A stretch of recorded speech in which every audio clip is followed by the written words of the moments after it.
Take a look at this op-ed. It's in the Wall Street Journal. Quote, majoring in anti-Americanism at the Ivy League. Mary Julia Koch wrote that, and she joins me now. What is being taught at the Ivies that is producing anti-Americanism? So I think the issue is less what is being taught and more what isn't being taught.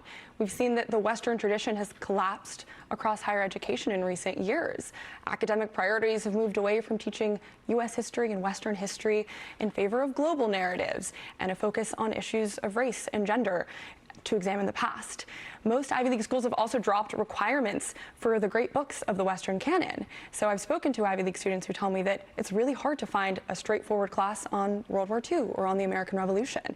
And I think as a result of that, we've produced a generation of students who don't have a great understanding of America or only understand it through its shortcomings. What are we going to do about this? Well, fortunately, there have been some schools that stepped in to produce civic institutes like Stanford and Yale, but I think that there is a big gap to fill. I mean, these schools were founded by people back, at the American founding, and they wanted to produce civic institutes. They wanted to produce the leaders of this new republic. We've fallen away from that tradition. We sure have. Fans are in this is New York City. Fans are in a frenzy over Taylor Swift and Travis Kelce's rumoured wedding tomorrow at Madison Square Garden. They're digging up as much information as they can possibly find, looking for the guest list, what's she going to wear, the dress, the ceremony, and all that stuff. Do you think Taylor Swift is inspiring younger people to get married? So as a lifelong Swiftie, I am excited to see her shift into this new era. I think that we grew up listening to her talk about heartbreak and betrayal. We might get albums now talking about family and marriage and motherhood potentially down the line, which I think is positive. I mean, she's showing that she can pursue a career and she can start a family. So what are you hearing about what's going to go on at Madison Square Garden during the wedding? So MSG is an interesting choice for a wedding location for sure. Sure is. There will probably be a lot of traffic tomorrow when she gets married, but I think she's a performer. She likes to put on a spectacle. She likes to put on a show. I'm sure that there will be a lavish celebration, potentially a castle being built inside, reports say. Wait, a castle? A castle, yes. She is the queen of her castle. What else do you know? Because it's fascinating. Yes, well, it is interesting how much speculation there has been over the wedding location before it was announced. There was like $4.5 million placed in bets on Kelce, trying to predict where she would get married. So, I mean, Taylor Swift is a phenomenon. It makes sense that her wedding is a phenomenon too. And you do think it'll encourage youngsters to get married and do the right thing?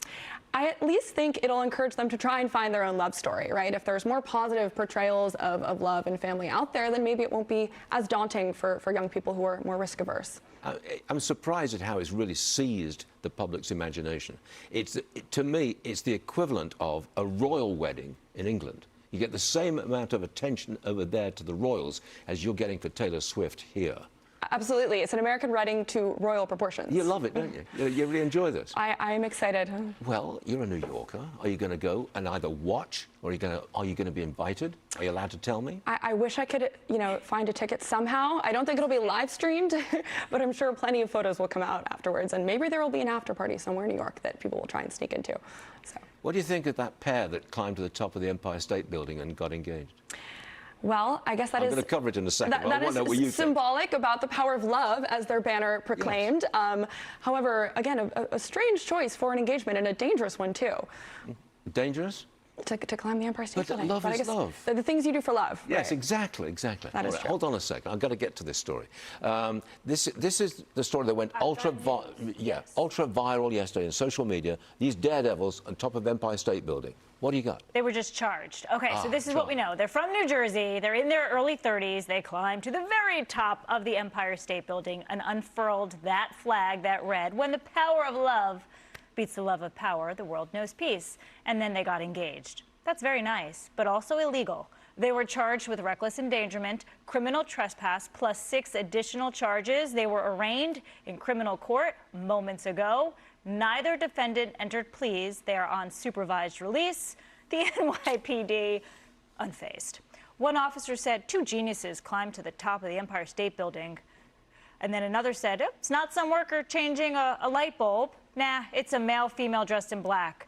They have some flag waving at the top. Oh, he just proposed to her.